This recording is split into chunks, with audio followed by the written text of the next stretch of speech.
have local Dundalk band Just Mustard here in the Spirit Store. Right. Guys, thanks for joining us today. Cheers. I suppose I wanted to kind of kick off a bit about, and I know like people kind of do talk about it a lot, about the obviously the music scene here is very vibrant and stuff, and people outside of Dundalk are, you know, aware that there's a lot of good acts at the moment. But I wanted to kind of see what's your own kind of feeling about it over the last 2-3 years since you guys got together. Like how what's it like on the kind of on the inside, on the ground? Yeah, it's changed a little bit. I think it's gotten a little bit more open. Yeah. Like amongst the groups, everyone's kind of opened up a little bit more. Yeah. And I think just kind of like just sort of a community, a bit of confidence boost. Yeah. And then I think everyone kind of came together. And was there an initial suspicion? It's just like some guy, you see a guy across the road with the guitar in his back. I think so, yeah. Like every town has like every town or city has like locations where there might be two bands who are similar and have a rivalry. Yeah. And I think we all kind of opened our doors to each other. Mm-hmm. So if there's another group who we're aware of, if they need a favour or anything like that, we always kind of just open our door to help them. Yeah. And that helps us. Well. Like, it comes back. Exactly. Yeah. And are there something I'm quite curious about is like I know like okay we've got like you guys have been around for the last couple of years, not long, but in the grand scheme of things. But and then there's other bands like Third Smoke and Elephant, both of whom we were chatting to earlier, and a ton of other bands. But is there any kind of new up and coming bands that you guys have seen at any local venues that you're like, wow, these guys are kind of we can see these guys kind of getting out there a bit in the next. Martin's Party will hopefully be getting out there more in the future anyway. Yeah. They're new. They've been going for a while, but they're kind of, I think they're working on some new stuff, and they'll be ones to watch.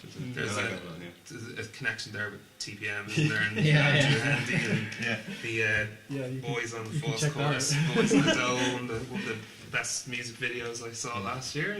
There was entertainment, just refresh. But yeah, there's loads of bands. Well, there's always bands starting up in Britain. Kelso as well. Kelso, yeah. One thing all, Tim from Third Smoke is solo act is really good as well. Yeah, he's got it down. Yeah, great. It's exciting to. I mean, I think it's reached a stage now where anyone kind of hears about a band from Dundalk, it immediately grabs their attention out the stage because the standard has been so high. That's a cool thing. It is a cool thing. It's a great thing, Yeah. And also, I suppose, to kind of throw back a little bit.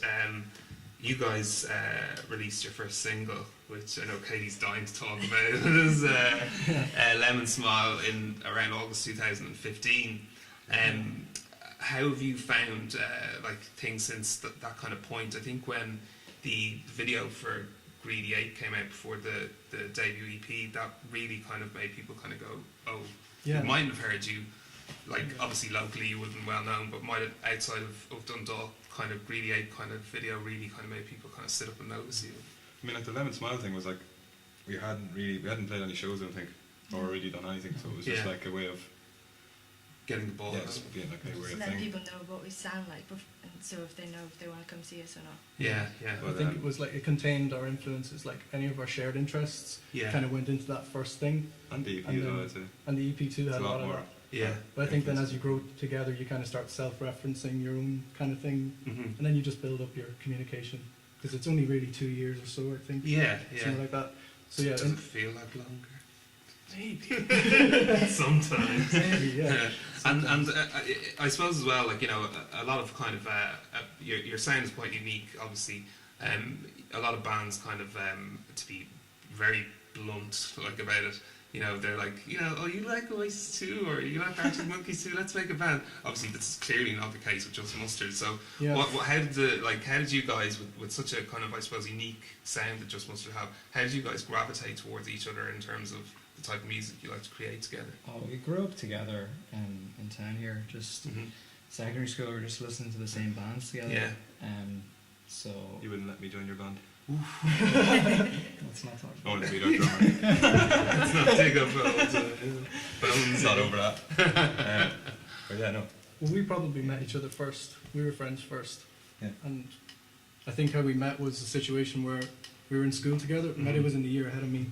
Yeah. And I remember walking into the study hall area, and it was just Mehdi sitting across the room, and I walked over and I removed the headphone from his ear, Yeah. and I was just like, put it to my face, and I was like, Radiohead, cool. Yeah. I put it back, and I kind of walked away, and then we didn't speak for maybe a couple of days, and then it was like, that guy. Yeah, that's the guy. Yeah, he's got. He's Robbed got my music taste. headphone. The headphone time. It was actually, it was really weird. We all knew each other, but I think we've known each other for, like, I know Katie just since I started the band, we Yeah. met, but it's been about 8 or 9 years now. Yeah. But we only started the band 2 years ago, 2015, after I moved back here. Yeah. So It's funny how we got Mete back in as well. Like me, Rob, and Noonan were sitting in Noonan's room like for months just trying to put some music together, Yeah. and then we were like, we need another guitarist, and like I didn't know Mete that well, but Rob and Noonan were just like, Mete has to be the guitarist, and Yeah. then we That were was like, like a where real- is he? And then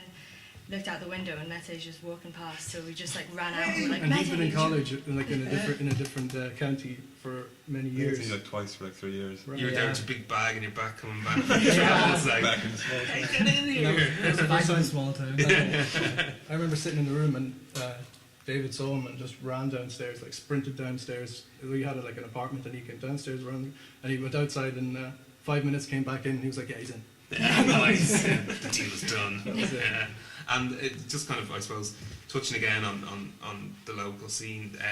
You guys were involved just towards the end of last year in the David Bowie tribute Right. album, which was for the North Dundalk Hospice Yeah. here. It was a kind of a pretty big collaborative effort between a lot of the artists here, like 15, yeah. I mean, I remember at the time seeing the photos, like, this must have been the longest selfie stick that's ever been made. It's some kind of mad extension. But was that a very kind of rewarding experience? Like, did it take a lot of time, or were you able to just kind of go in, do your recording, and That one kind of it functioned the same way as the community has been functioning the last couple of years. It's like, you get a phone call, would you like to take part in something, and it's an instant yes. You find out later what it is. It's just Yeah, yes, okay. anything will do it. And because it was for charity, it was just another Bowie. reason yeah, to go for it. And it was just really interesting to hear everyone. Like we know everyone on first name basis who Yeah. played on those records. Never mind just the groups, but the individuals. Mhm. And so it's really interesting to hear not only what the bands make of the cover songs, but also what the individual members put into that. yeah. And so it's for us and for anyone involved with it, it's pretty That's cool. kind of nice for each act to kind of take a Bowie song that's quite special to them and put their own kind of Yeah. interpretation on it. And I suppose it's kind of almost like a microcosm of the community here in Dundalk is represented in that album, which is another kind of nice Yeah. outcome from it. There was loads who didn't. Just couldn't get involved as well through other things. Yeah. There could have been 30 people on it. And probably because you can only fit so many songs. Yeah, on it, yeah. but, Yeah, that's We'll true. do the triple, but double and triple album. And so I suppose the next kind of step for you guys is you're in the process of recording the debut album. Mhm. How's that come along so far, and is there much comparison or difference between the EP which came out last year? I think it's going to be really very different. different. Okay, I mean, it's So It's some honestly songs kind of- will sound like similar, but you'll know it's just mustard. yeah, Probably. you would, yeah, hopefully. Yeah, It has the sauce, but And Yeah, hopefully yeah. reach out to more people as well, I think, yeah. because there's more songs on it. And More it- different- is- more is- influences as well. Would it be? Is it a bit more kind of like the song you performed for us here earlier? Is it a bit more kind of ambient, or is it I think it's just a more. mix I of? think it's just more. Just more styles on it. So that's kind of why we wanted to do an album, is because, like, to do another EP, only fit like 4 or 5 tracks in it. It's like, Yeah. especially because our set is kind of made up of a load of different kind of things. So just wanted to be able to put something out that represented all of us, Yeah, yeah. or all of the sound anyway, and not just be trying to narrow it down and like chopping stuff. Translated into Yeah. basically a longer recording, Yeah, yeah. basically.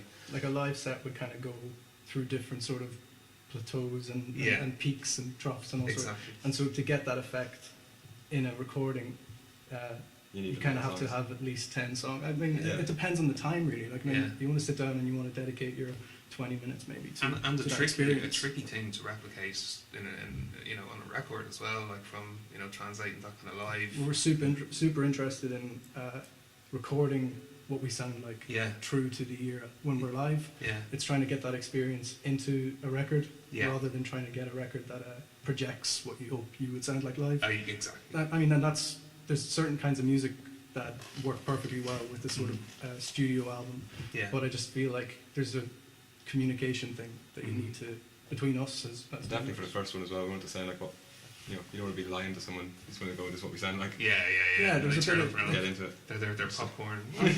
if you're honest with yourself about your limitations, like if you are honest with yourself about your limitations, you'll kind of you'll work within those boundaries and you'll find things that you enjoy. Like even if you like close down some of the things that you allow yourself to use, like if you instead of using 16 tracks, use 8 and see what happens. Yeah. That kind of thing is interesting to work with too. And then I suppose in terms of, I know you guys recently played a gig with a really tasty lineup with Third Smoke and Thumper and Whelan's in Dublin Yeah. not so long ago. During the summer, have you got any plans to? Are you just going to wait until the album's finished, or have you any plans to do any kind of like festival dates during the summer? Or We've got a few coming in, but